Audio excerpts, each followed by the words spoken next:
Сьогодні мій перший виступ за 3 місяці. Але, звичайно, весь цей час байдики я не бив. Взагалі ніяких розваг не було, тому що я досі навчаю в нашому монастирі, в Серпентині, інших ченців і послушників, а також анагариків і сестер з монастиря Дхаммасара. На початку сезону дощів я трохи подорожував, їздив на конференцію психологів до Сіднея, а наприкінці сезону на ще одну конференцію з питань психологічного здоров'я до Сінгапуру.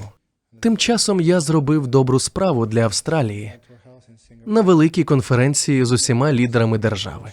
Я намагався передати позитивні духовні вібрації людям, які керують нашою країною. Однією з причин, чому на такі заходи запрошують ченця, є позитивний настрій і вібрації, які може надати монах. Під час своєї нещодавньої промови я розмірковував про те, що в психології і в житті нам завжди радять мати позитивне ставлення до речей, до всього, що нас може спіткати протягом нашого життя. Чи то економічний крах, або смерть близької людини, чи то розрив у стосунках, загалом усі життєві злети та падіння. Нас переконують, що позитивний підхід корисний, і, звісно, існує багато свідчень того, як він допомагає під час хвороб або життєвих трагедій. Але сьогодні я хочу зосередитися на тому, як, власне, бути позитивним, тому що іноді когось дійсно дуже засмучує, коли люди їм кажуть бути позитивними, але вони себе такими не відчувають. Вам стає ще гірше, коли вам важко, а люди говорять «ну ж бо», мисліть позитивно, а у вас навіть це не виходить. Отже, сьогоднішня тема – як досягти позитивного мислення і завдяки цьому змінити своє життя. Напевно, ви всі знаєте, про що піде мова. Позитивний підхід виходить із тренування розуму та особливо зі сповільнення і вивільнення позитивної енергії. Щоб було краще зрозуміло, розповім вам класичну історію. Хтось із вас, можливо, вже чув це, але я розповідаю її знову і знову, щоб витягти з неї різні інтерпретації тієї самої ситуації. Це був один із моментів у житті, коли приходить досвід, який сильно змінює те, як ви дивитеся на речі. Я відчув це під час підйому на пагорб до монастиря Бодін'яна в Серпентині. Багато хто з вас уже був там, а дехто, можливо, прийде в неділю на наше святкування Катіни. Ми придбали його близько 26 років тому. Близько 9 років я їжджу туди і назад дорогою до монастиря. Кожного разу машиною. Тоді був теплий весняний ранок, як і кілька днів тому. Я повертався з якоїсь зустрічі, у мене було багато часу, і я відчував себе дуже позитивним і сповненим енергії. Я сказав водієві, щоб він висадив мене біля підніжжя пагорба, що сьогодні я піду нагору пішки. Не для фізичної активності, а просто для того, щоб насолодитися ранком, адже я нікуди не поспішав. Тож я рушив із південно-західної дороги по Кінгсбері-драйв до воріт монастиря Бодін'яна. Коли я піднявся нагору, то був дуже здивований. Чесно кажучи, я був шокований. Озирнувшись навколо себе, я не міг упізнати, де знаходжуся. Цей пагорб виглядав зовсім не так. Зовсім не так, як я запам'ятав його з вікна машини. Все виглядало зовсім інакше. Я бачив речі, про які я навіть не знав. Не знав, що вони там є. Я помітив більше деталей, насиченість кольорів. Усе було просто красивішим. Звичайно, це мене здивувало. Я не поспішав, тому просто стояв на місці. І поки я там стояв, увесь схил знову змінився. Він нібито змінювався прямо на моїх очах. Ми, монахи, Не вживаємо ніяких психотропних речовин. Не вживаємо алкоголь. Хоча у період васи хтось запропонував ченцям шоколадний торт, і, на щастя, перед тим, як ми його з'їли, один із ченців глянув на напис на обгорці і побачив, що він містить алкоголь. На щастя, ми вчасно зупинилися. Іноді нам можуть подарувати шоколадний торт, а ми не певні, що туди не додали якогось алкоголю. Просто для смаку. Торт випікається, і спирту там уже немає, тому це не проблема. Але ми не знали, чи його додали до чи після випічки, тому ми вирішили його не їсти. Ми подарували торт одному з наших відвідувачів, який із радістю погодився стати нашим піддослідним кроликом, дегустатором. Повернувшись за тиждень, він сказав, у ньому було багато алкоголю. Алкоголь не випарувався, тому ми правильно зробили, що були такими обережними. Інакше б ми повернулися до монастиря в кінці васи після обіду, і ви побачили б ченців, які співають і танцюють, і бозна що ще роблять. Це, напевно, не покращило б нашої репутації, тож треба бути дуже обережними. Ми не вживаємо нічого подібного, ми тверезі, пильні і уважні. Так що я тоді пережив момент, який іноді трапляється в житті, коли речі раптом виглядають дивно і починають змінюватися у вас на очах. Усе, що я бачив, було більш детальним і містило більше інформації. Раптом на схилі пагорба я побачив крихітні квітки, скелі та каміння різної форми, пророслі лишайниками. Я також помітив кору на деревах. Вона була неймовірно прекрасна. Кольори теж були дивні. А ще дивним було те, що кольори, всі навколишні кольори, стали яскравішими, насиченішими, глибшими та красивішими. Все довкола мене було дивовижним. Коли монах переживає щось подібне, він не тільки отримує від цього задоволення, але й потім обмірковує, що ж це власне було. Я вирішив проаналізувати цей досвід за допомогою науки, і мені стало зрозуміло, що здатність бачити речі... Наш зір – це хімічна реакція в задній частині ока, сітківці. З більшістю людей трапляється таке, що, побачивши щось, вони майже відразу переходять до іншого зображення. Тому попереднє зображення на тлі ока не встигає правильно сформуватися, а кольори не утворюються належним чином. Можливо, буде сформовано лише 10% від того, що існує насправді. Деталі нечіткі, оскільки не вистачає часу для того, щоб зображення правильно сформувалося. Але я йшов повільно.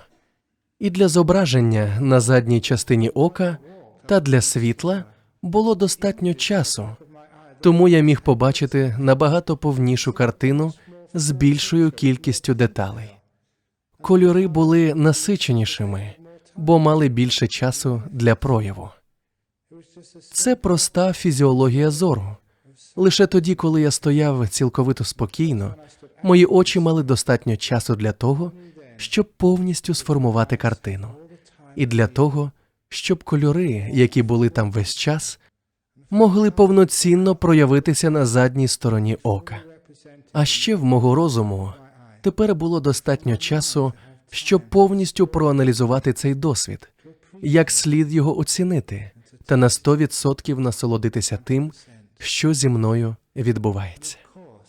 І, звичайно, мені спало на думку дуже гарне порівняння, чому люди не мають позитивного ставлення до життя і чому вони життя не розуміють.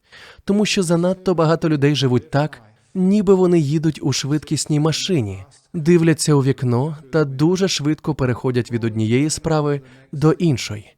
Тоді у нас не вистачає часу, щоб повною мірою відчути те, що ми наразі переживаємо.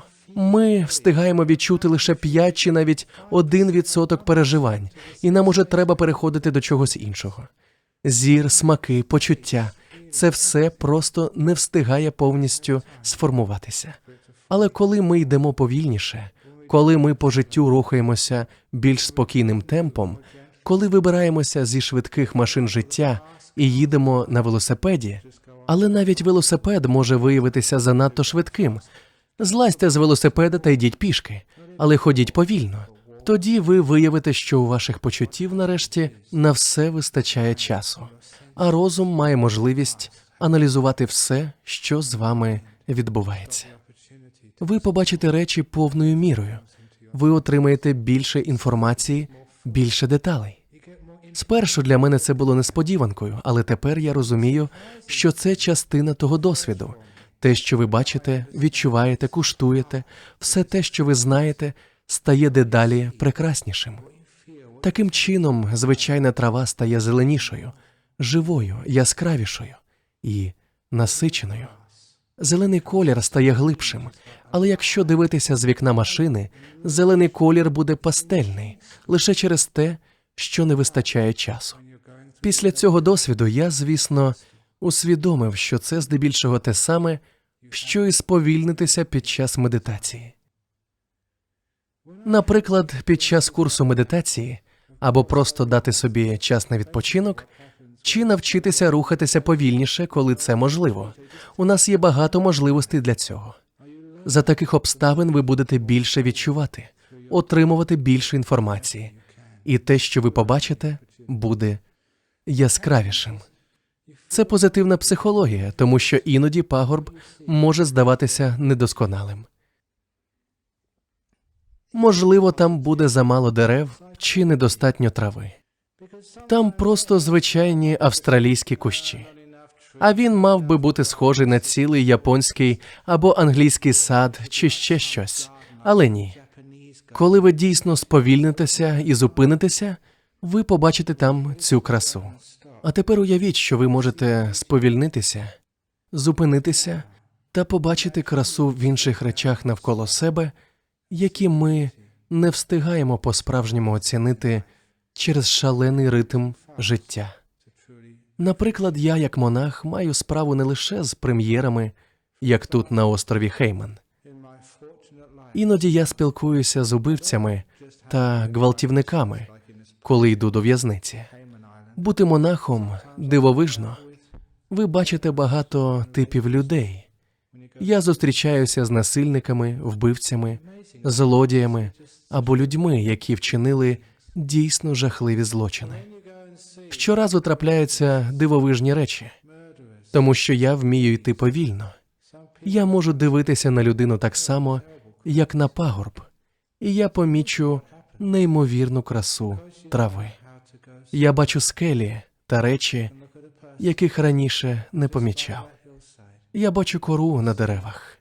Навіть мозаїчна текстура стає красивою. Тому, подивившись на когось, хто вбив дитину, я побачу речі, які більшість людей ніколи не помітять. Я бачу їхню дивовижну красу. Це чудовий тест. Легко побачити красу на пагорбі, але відкрити красу в людях, ув'язнених протягом багатьох років, складніше завдання. Але що станеться, якщо ви це зробите? Якщо у вас позитивне ставлення до життя, ви зможете знайти красу в найнесподіваніших місцях. Уже багато разів я маю змогу переконатися, як це насправді може бути корисно. Ув'язнений убивця або гвалтівник потім відчувають, що їх хтось поважає. Це дивовижна зміна для людини, яка скоїла такий вчинок. Така людина потрапила до місця відбування покарання, до в'язниці. Це їм приносить душевні муки, і вони це поважають. Для них це небувалий досвід зустріти когось, хто дивиться на них і бачить щось прекрасне і хороше. Це змінює і їхній погляд на самих себе. Ці люди поважають мене за мою відвертість і щирість, і думають, що якщо я бачу в них красу, то, можливо, вона там насправді є. І вони починають самі її шукати. Вбивця починає бачити іншу сторону своєї особистості, хорошу сторону. Коли вона починає зміцнюватися та рости, ви побачите, що після звільнення вони будуть зцілені. Причина їхнього злочину – хвороба, жорстокість чи щось інше – той біль, який дозволив їм зробити щось погане, зник. І у своєму теперішньому та майбутньому житті, вони більше ніколи не зроблять нічого подібного. Це неймовірно. Такий підхід підтвердився у мене, коли я виступав на конференції Інституту психологічного здоров'я в Сінгапурі в минулі вихідні. Там також були присутні представники колишньої лікарні Вудбрідж, яку зараз перенесли і перейменували, можливо, через її помилкову асоціацію з психічними захворюваннями. І я був дуже радий, що після моєї успішної промови один чоловік, відданий християнин, запитав мене, чи не могли б ви прийти і благословити моїх пацієнтів? Дайте нам, будь ласка, буддійське благословення. Ті з вас, хто знайомі з Сінгапуром, знають, що це багато значить. Коли я розмовляв із ним та іншими працівниками та керівниками відділень, вони сказали, що філософія цієї лікарні полягала в тому, щоб зосередитися на тій частині пацієнта, яка є здоровою, товариською, доброю чи розумною. Вони не акцентували уваги на психозі. Вони не ігнорували шизофренічні фантазії, але вони зосередилися на чомусь іншому. Я подумав, неймовірно, ви зрозуміли. Пам'ятаєте ту історію про дві погані цеглини? Адже коли ми зосереджуємося на чиїхось помилках, на тому, що люди іноді поводяться неадекватно, у них галюцинації, або вони жорстко ставляться одне до одного, ми перетворюємо цю людину на когось, хто весь хворий, а не лише його частина.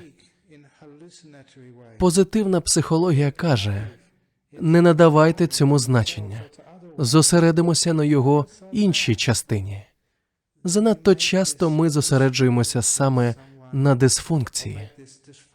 Якщо ми зосередимося на моментах, коли ця людина абсолютно, я не хочу казати нормальна, тому що це призводить до стигматизму того, що називають ненормальним. Тож, коли ця особа добра, товариська і здатна функціонувати в суспільстві без проблем або відрази інших людей. Якщо ми зосередимося на їхній кращій стороні, це призведе до їхнього зцілення. Це важливий психологічний ефект. Я був дуже радий, що нарешті хтось це зрозумів. Можливо, якщо ми захворіємо. Я не знаю, скільки людей усвідомлюють, що коли у них, наприклад, рак молочної залози, то більшість органів не мають раку. Є й інші частини тіла. Зосередившись на них, ми побачимо неймовірну красу, силу, здібність та енергію. Тоді цю енергію можна буде використати.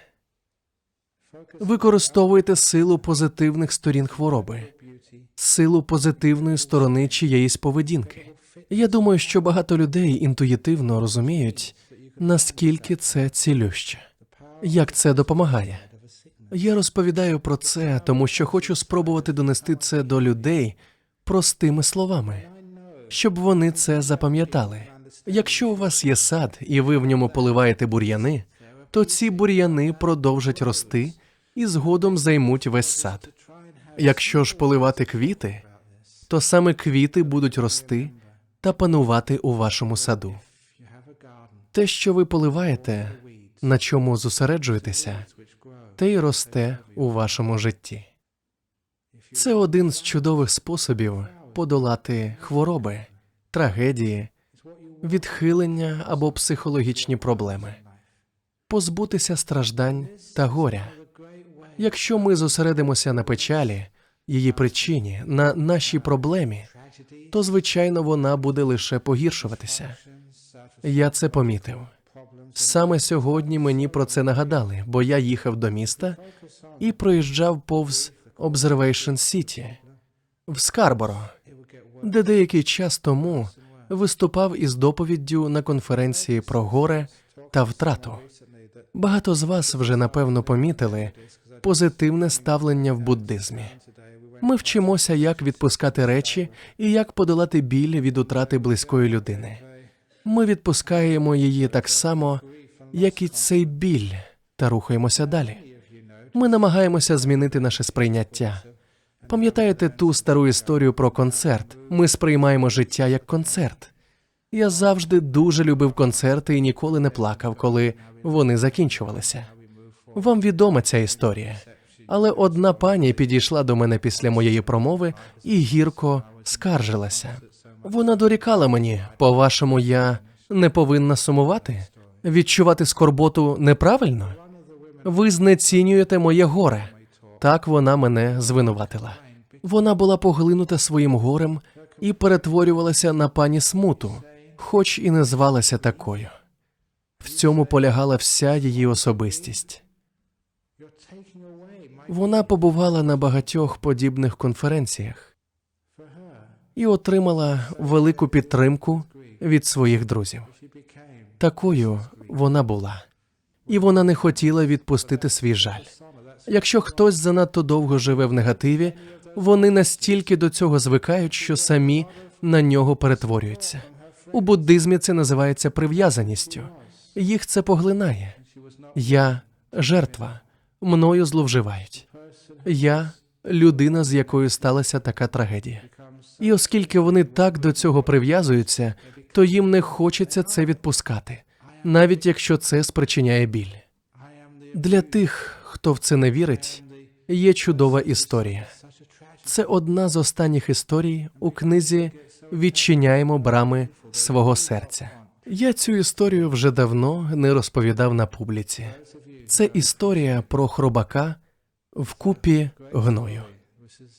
Колись давно, власне, повернімося ще далі в минуле. Колись жили два буддійські монахи. Кажу це тому, що я сам монах. Не всі ченці поводяться правильно. Є багато і негідників. Саме про них, на жаль, люди люблять читати в газетах. Хороші ченці рідко потрапляють до газет. Новина про те, що Аджан Брам медитував останні 3 місяці, нікому не цікава. Але якби Аджан Брам скоїв якусь дурницю, наприклад, пішов би в казино або напився, тому що хтось дав йому пиріг з алкоголем або щось подібне, то про це, звичайно, в газеті написали б. Але один з цих 2 ченців поводився погано, інший був хорошим монахом. Отже, коли вони померли, один із них відродився в прекрасному небесному царстві. А інший, поганий монах, відродився хробаком у купі гною. У ченців багато друзів. Ми живемо спільнотою, у громаді. Ми дбаємо один про одного. Отож, після кількох днів на небі, той добрий монах, який відродився небесним створінням, замислився: де мій друг? Мій старий друг. Уже кілька днів я його не бачу. Коли ви відроджуєтеся в небесному царстві, у вас, згідно з буддизмом, є надприродні здібності. І цей монах їх використав для пошуків свого друга на небесах. Але він ніде не міг його знайти. Тому він піднявся на кілька поверхів вище в небесному царстві, намагаючись знайти його там. Але там його теж не було. Його не було навіть на нижніх поверхах небесного царства. Він подумав: згідно з буддизмом, відродження в людській істоті є одним із найкращих, тому що там немає занадто багато щастя та не надто багато страждань. Це чудове місце, де можна досягти просвітлення. Тоді він подумав: звичайно, мій друг народився людиною. Б'юся об заклад, що саме тому я не можу знайти його на небі. Отож він почав шукати в людському світі. Проте там теж жодного сліду. «Боже мій», – подумав він, – у нього що, дійсно була така погана карма, що він народився собакою чи кішкою? Тоді він зазирнув у царство собак і котів. Я знаю, що деякі люди переконані, що переродитися в собаку – це чудово. Не потрібно в понеділок зранку йти на роботу, але це не так. Якщо ви вважаєте, що переродившись в собаку, це хороша ідея, згадайте, що з ними роблять через 1-2 тижні після народження. Їх везуть до ветеринара. І самі знаєте, що там із ними роблять. Ви б цього хотіли? В усякому разі, він не зміг знайти свого приятеля навіть серед собак чи кішок, тому почав шукати серед інших тварин. І все одно не міг знайти свого друга. Але він не здавався. Він почав шукати в царстві найнижчих огидних істот. І там, попри весь свій шок і спантеличення, він побачив, що його найкращий друг відродився хробаком у купі гною. Що зробили б ви, якби це був ваш друг? Ви б хотіли йому допомогти, тож він підійшов до тієї смердючої купи і вигукнув: «Агов, хробаку, пам'ятаєш мене? У минулому житті ми були ченцями. Ми були найкращими друзями. У тебе була погана карма, але не хвилюйся, я тобі допоможу. Ходімо зі мною в рай». А черв'як у купі гною сказав: «Я хотів би спочатку дещо запитати. По-перше, чи є на небі гній?» «Звісно, ні. На небі чисто, ароматно та дуже гарно». Черв'як відповів: «Якщо там немає гною, я туди не піду». «Чому?» «Сам подивись, який він духмяний. Пахне так гарно, а всередині так тепло і затишно. І тепер це моя пожива. Уявіть собі, у нас тут багато вихідців з Азії. Уявіть собі, що ви б відродилися у великій купі локшини. Або хтось із заходу міг би відродитися всередині великого гамбургера і їсти його цілими днями. Не знаю, що ще вам смакує». Але черв'як сказав, що він не піде. Тому що це був його дім, це була його їжа. Саме там йому було місце, і йому там подобалося. І ось це небесне створіння намагалося витягнути звідти хробака. Зауважте, що черв'яки, які живуть у купах гною, вкриті слизькими фекаліями, і їх дуже важко витягнути, особливо коли вони самі не хочуть вилізати. Тож хробак крутився і звивався, і щоразу, коли небесне створіння його починало витягувати, він вислизав і знову заривався в гній. Уявіть, що ви щось на зразок вищого створіння, і ви мусите запхати руку в таку смердючу купу. Але його дружба була такою міцною, що добрий монах не хотів здаватися. Адже він був переконаний, що якби він міг просто забрати свого друга черв'яка на небо, аби він сам усе побачив на власні очі, то він би неодмінно зрікся свого гною та вирушив на небо. Там набагато краще. Але, на жаль, черв'як йти не хотів. Він крутився і звивався та щоразу втікав. Врешті-решт небесному створінню довелося здатися і залишити хробака в купі гною. Я часто розповідаю цю історію, бо навіть не знаю, скільки вже років я тут викладаю, намагаючись залучити вас. Ви б хотіли змінитися? Іноді в п'ятницю ввечері мені вдається на вас вплинути, але ще не прийшовши додому, ви забуваєте мої настанови. Те саме відбувалося із тією дамою, яка була в траурі. Її неможливо було витягнути з гною. Вона була прив'язана до нього. Їй подобалося так жити, і це так сумно бачити.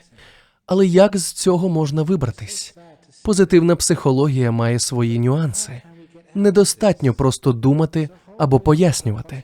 Недостатньо просто провести лекцію і таким чином змінити світогляд людини.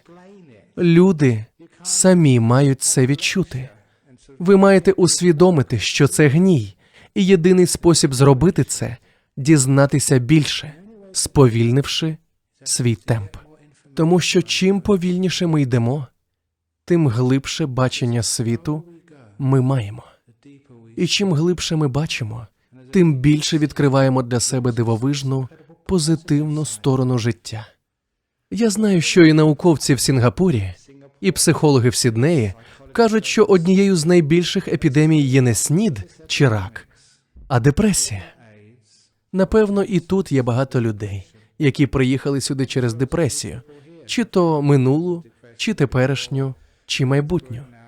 І бачите, мені знову довелося вийти на роботу після 3 місяців чудової відпустки в монастирі. І ви могли очікувати, що я через це впаду в депресію. Але хіба я маю пригнічений вигляд? Це неймовірно, що чим би не займався монах, він робить це з задоволенням. Хоча деякі речі, які мені доводиться робити, просто божевільні. Минулого тижня я знову був у Сінгапурі. Тут у нас декілька людей із Сінгапуру, тож вони підтвердять, що це правда. Я почав ранковий урок медитації о 6:15 в парку Форт Каннінг. Це мала бути коротка медитація. Але самі знаєте, як це буває. Після медитації люди ставлять питання і хочуть сфотографуватись, тож мені довелося поспішати на так званий сніданок. Але це був не сніданок, а ранковий банкет. Усі мене закликали: скуштуйте ось це, будь ласка.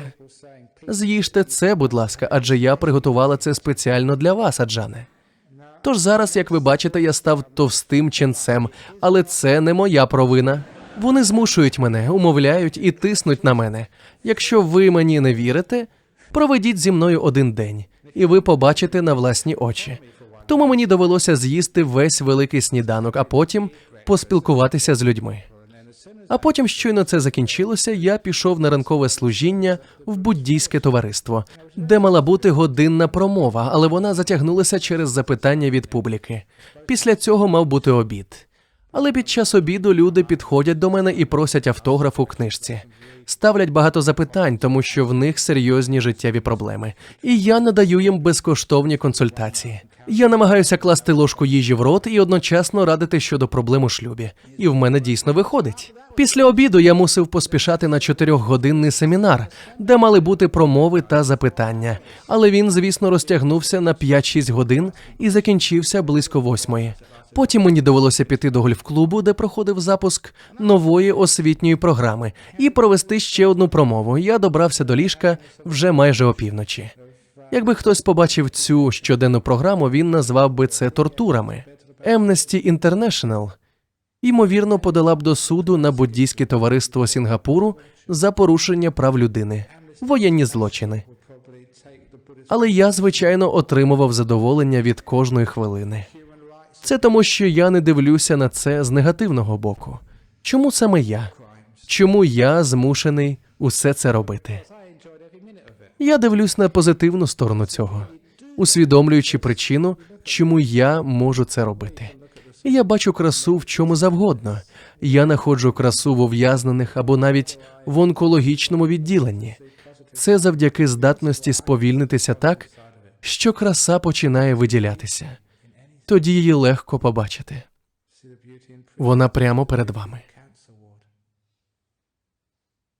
Я зрозумів, що в нашому житті проблема полягає не в зовнішньому світі і не у внутрішньому, але завжди найважливіше те, що ми бачимо. Що знаходиться між нами та тим, що ми переживаємо у своєму житті. Коли ми сповільнюємося і не дуже поспішаємо, життя стає прекрасним і змістовним. Ви побачите красу не тільки в кожному прийманні їжі, але й у будь-якій життєвій ситуації. Навіть якщо вам доводиться чекати в аеропорту на свій рейс, ви знайдете красу в митному контролі, в очікуванні, у черзі, у постійних запитаннях. Ви пакували валізи самі, пане? На що я відповідаю? У мене лише одна, подивіться. Які валізи? Я подорожую порожняком. Я мушу через це все пройти, але я насолоджуюся кожною миттю, якщо в мене позитивний настрій. І життя стає неймовірно прекрасним та дивовижним, що б я не робив. Позитивний настрій виникає від того, що ми трохи сповільнюємося в житті. Тоді ми побачимо, що краса є завжди навколо нас. Але ми рухаємося настільки швидко та робимо так багато, що нічого не помічаємо. Ми спроможні побачити лише невеличку частку цієї краси. Коли я був молодим, ми самі проявляли фотографії в школі. Можливо, комусь з вас відомо, як тоді створювалися фотографії. Я не маю на увазі цифрові. Через сучасні технології ми втрачаємо багато цікавого. Я це називаю високі технології та висока дурість. Але тоді ми клали фотопапір у миску, заливали туди різні хімічні речовини, і зображення починало повільно проявлятися. Якщо витягти фотографію занадто рано, зображення буде недостатньо різким. Воно формується повільно. Спочатку контури, потім інші деталі, Поступово виділяються більш насичені кольори. Майже те ж саме відбувається у вашому оці. Так працюють наші органи чуття. Якщо ми постійно поспішаємо, то багато втрачаємо. Наприклад, коли люди їдять наші слойки з карі. Чому вони людям завжди так подобаються? Навіть ті слойки, які у нас продаються з метою збору коштів для різних цілей. Чому їх люди так обожнюють? Що в них особливого? Часто це відбувається тому, що, прийшовши сюди, ви свідомо сповільнюєтеся. А коли ви сповільнюєтеся, ви отримуєте більше задоволення від їжі. А якщо сповільнитись і отримати більше насолоди від їжі, то вона набагато краще перетравиться. У цьому моя хитрість.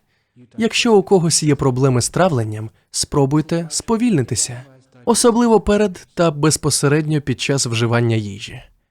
Ви зможете насолодитися смаком, а ваші травні соки працюватимуть набагато краще. Вони виділяються в організмі, коли їжа нам смакує. Щоб це перевірити, спробуйте подумати про свою улюблену страву. Уявіть її. Заплющіть очі та уявіть собі гарячу і ароматну їжу прямо перед вами. У вас починає виділятися слина. І не тільки вона, але й шлунковий сік.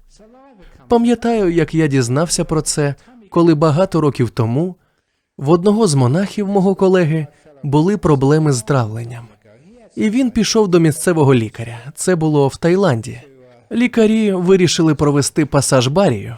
Не знаю, чи це ще робиться. Сьогодні, мабуть, радше роблять ультразвук або МРТ, не знаю. Цьому монаху тоді довелося випити радіоактивний розчин, який мав накопичитись у нього в шлунку. А потім лікарі за допомогою рентгену спостерігали за проходженням барію через шлунково-кишковий тракт. Таким чином вони намагалися виявити в нього якісь закупорки та проблеми в травному тракті. Але безглузді лікарі призначили обстеження на 2 чи 3 годину дня. А монахи, як відомо, їдять тільки вранці. Вдень ми нічого не їмо. Він був монахом упродовж 4-5 років. Отже, він лежав на обстеженні, а барій залишався в його шлунку, зовсім не перетравлюючись. Бо шлунок не звик працювати після обіду. Він, можна сказати, дрімав, відпочивав. Саме так буває у ченців. Тож монах випив той розчин, лікарі, медсестри та асистенти зібралися навколо нього. І вони не могли розпочати обстеження, тому що барієва суспензія просто залишалася в шлунку. Одна сестричка, дуже кмітлива дівчина, сказала йому: «Подумайте про свою улюблену їжу». Він лежав на спині, і щойно він почав думати про свою улюблену їжу, барієва суспензія почала рухатись. Досить було лише однієї думки, щоб запустити всю систему. Отже, якщо ви думаєте не про їжу, а про серіал, якщо ваша увага звернута на екран телевізора, чи ви зайняті розмовами з іншими людьми за столом, як ваш шлунок і травний сік можуть працювати? Це одна з причин, чому ченці завжди їдять мовчки. Ми намагаємося зосередитися на їжі, і саме тому у нас зазвичай краще травлення. Просто тому, що ми сповільнюємося, отримуємо насолоду, ми спокійні та даємо змогу тілу належно функціонувати без нашого втручання. Такі прості речі дійсно ефективні. А ще, крім цього, їжа вам буде набагато більше смакувати. Дивно, що монах вам розповідає, як краще треба насолоджуватися їжею або як краще милуватися тим, що бачите. Адже деякі люди переконані, що ченці мають повчати, як не прив'язуватися до речей. Але це не так працює.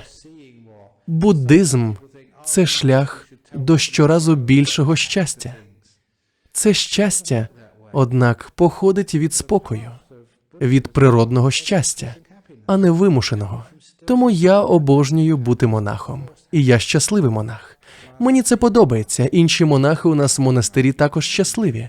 Щороку їх стає дедалі більше, але звідки береться позитивне ставлення? Це щастя. Воно походить від спокою. Ви починаєте бачити красу в речах, але найголовніше в позитивній психології – це те, що вона походить від спокою. Ви починаєте бачити свою позитивну сторону. Ви дивитесь на себе і усвідомлюєте, що ви неймовірно прекрасна особистість. Люди намагаються себе переконувати. Я прекрасна людина, я прекрасна людина. Ах ні, це неправда. Саме так вважає переважна кількість людей. До мене ходять багато людей, щоб поспілкуватись і обговорити свої проблеми. Дуже рідко до мене приходять люди без жодних нарікань на самих себе. Люди завжди думають, що з ними щось не так. Зазвичай їм багато чого не подобається. І потрібно багато і багато років на те, щоб переконати їх, що з ними все гаразд. Але я хочу набагато більшого. Люди прекрасні. Всередині всіх вас є щось неймовірно чудове. Я вже про це розповідав, але кілька тижнів тому був день Джона Кертіна. Він щороку 6 чи 7 жовтня. Річниця, коли Джон Кертін помер, чи коли він був обраний прем'єр-міністром, чи щось на кшталт цього. І 4 роки тому, того дня, університет Джона Кертіна нагородив мене медаллю. Медаллю Джона Кертіна за допомогу суспільству, за діяльність на благо інших людей. За рік після того, як я отримав свою медаль, я подумав, що якщо люди прийшли подивитися на вручення моєї нагороди, то піду і я подивитися на їхнє вручення.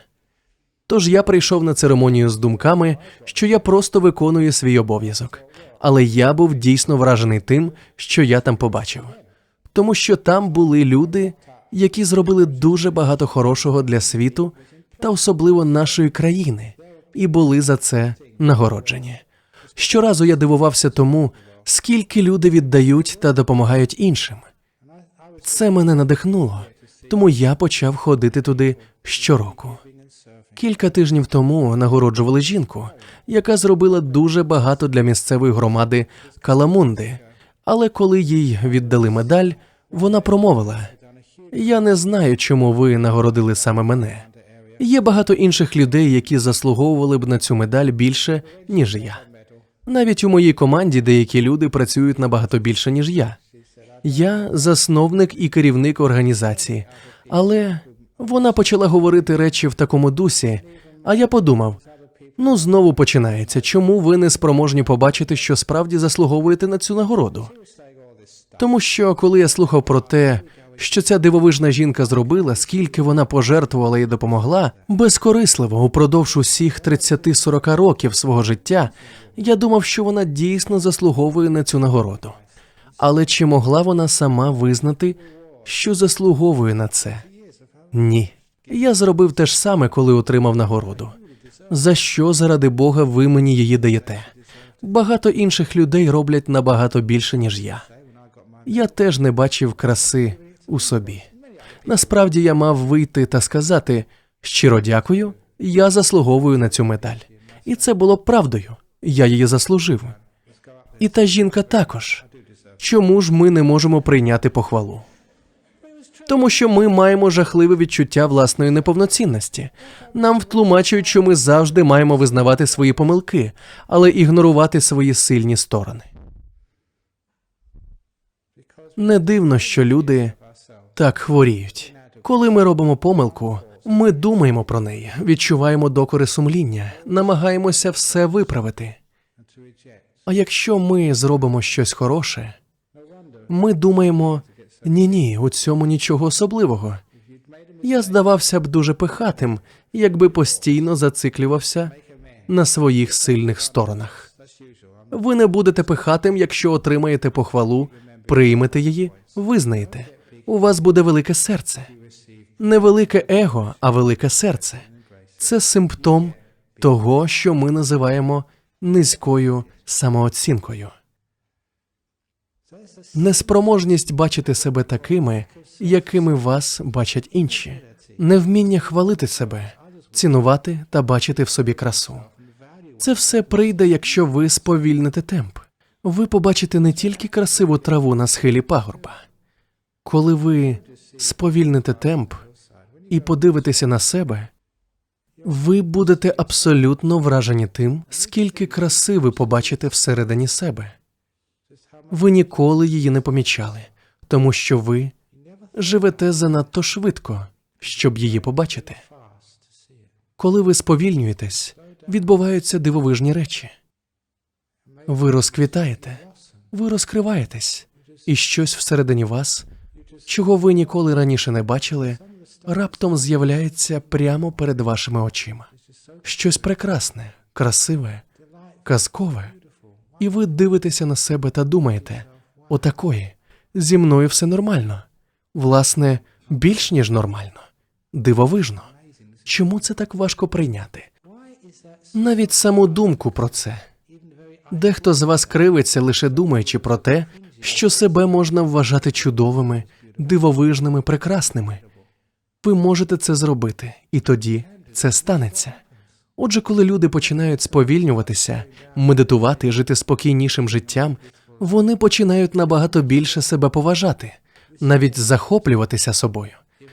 Те, чим ви в собі захоплюєтесь, що поважаєте, це як квіти, які ростуть та розростаються. Зрештою, вони захоплять весь город та переважатимуть над бур'янами. Щойно ви помітите в собі красу, оціните та приймете її, вона почне зростати. А всі інші дрібниці, усі ваші помилки, негатив та інші речі, які спричиняють так багато проблем у житті, зникнуть. Знаєте, як це називається? Шлях до просвітлення, шлях до свободи, шлях до радості і щастя. Я зосередився на цьому, на позитивному ставленні до себе, до інших, до життя взагалі, навіть до смерті. Хоч що б не відбувалось у вашому житті, приймайте це, постарайтеся побачити в цьому красу. Усвідомте, що це просто колообіг життя. Зима, весна і літо. Але не все так погано. Наприклад, у нас в Австралії.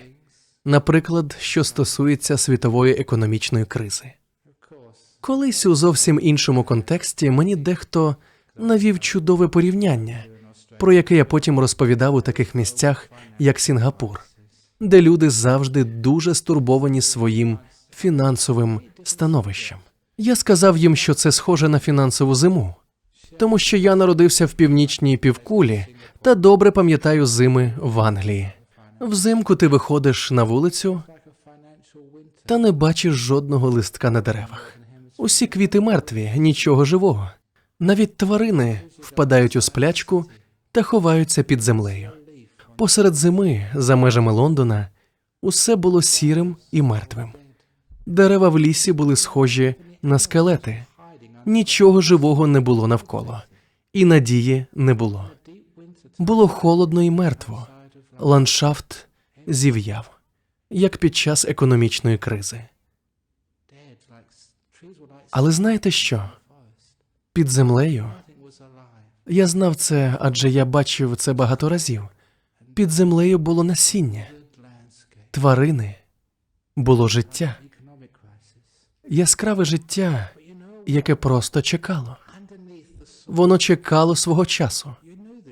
Чекало на тепло та дощ, щоб почати проростати. Незабаром прийшла весна. І в березні чи квітні весь ландшафт раптом заповнився життям і зеленню.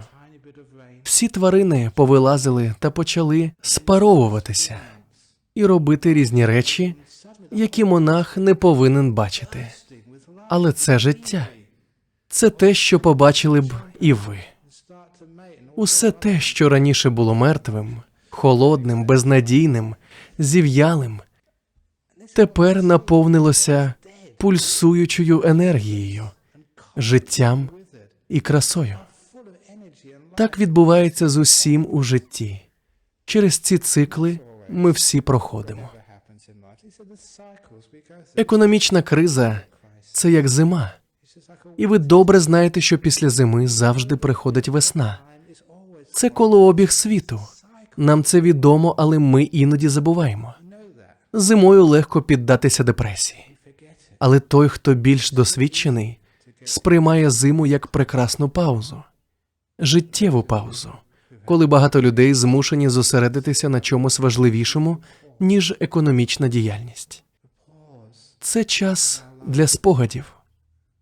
Так само, як взимку, коли ми можемо зупинитися та бути в спокої, тому що відбувається не так багато речей.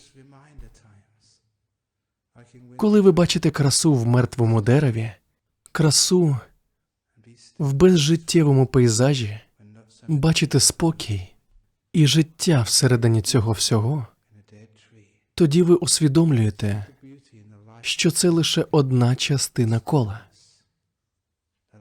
Це те, що ми зараз переживаємо у нашій економіці, у житті.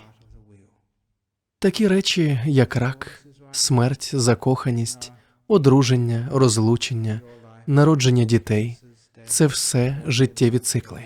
Тому, коли за вікном зима, пам'ятайте, що незабаром прийде весна. Ви знаєте, що це правда. Ви це вже проходили. Отож, пам'ятайте про це. Це позитивна сторона життя. І ви будете бачити її дедалі більше і більше, якщо будете жити спокійним життям. Тож приділіть собі час. Не поспішайте. Іноді поквапитися необхідно, але знайдіть час, щоб сповільнитися, зупинитися, щоб нагадати собі про це та зосередитися. І в цьому суть медитації – навчитися зупинятися. Іноді люди медитують неправильно. Вони намагаються чогось досягти в медитації, намагаються щось отримати. Унаслідок вони відчувають більше стресу після медитації, ніж на початку. Вони занадто стараються. Деякі предмети ми не рекомендуємо для медитації. Наприклад, дехто мені розповів кілька днів тому, що в буддизмі не рекомендовано медитувати над свічкою, тому що можна обпалити сідниці. Ось такий анекдот на сьогодні. З роками він не стає смішніше, але я його ще не розповідав. Отож, коли ви сідаєте медитувати, робіть це заради спокою і умиротворення. Адже коли ви спокійні, ви здатні зазирнути глибше, побачити більше краси, а ваше позитивне ставлення до життя посилюється. Саме тому Національний інститут клінічної практики Великобританії, який є підрозділом Національної служби охорони здоров'я, досліджував різні види терапії з погляду вартості та ефективності, а також протестував різні види терапії, депресії та порівняв 3 види лікування – медикаментозне лікування, когнітивно-поведінкову терапію, що по суті є консультуванням, і медитацію. Як ви думаєте, що спрацювало найкраще? Звичайно, медитація виявилася найкращою. Набагато кращою, ніж інші види лікування. Тому Національна служба охорони здоров'я Великобританії рекомендує медитацію як найкращий спосіб лікування депресії. Дуже хотілося б, щоб вони знайшли достатньо людей, які б їй навчали. Медитація працює. Сподіваюся, що сьогодні я вам показав, чому саме вона працює. Стан спокою розкриває красу, силу та енергію. І з усією цією силою, енергією, позитивом і красою, ви не просто можете вилікувати депресію, ви можете створити прекрасний новий світ. Ви оціните власну красу і, відвідавши ув'язнених у в'язниці, зможете помітити, як вони змінюються, начебто пройшовши через катарсис. Якщо ви можете побачити красу в ув'язнених, гвалтівниках, вбивцях, то що ж уже казати про інших людей? А що ви можете зробити для себе, щоб зцілитися, вирости, щоб зараз і назавжди вирватися з купи гною та піти до раю? Саме так ми стаємо позитивними. Дякую за увагу.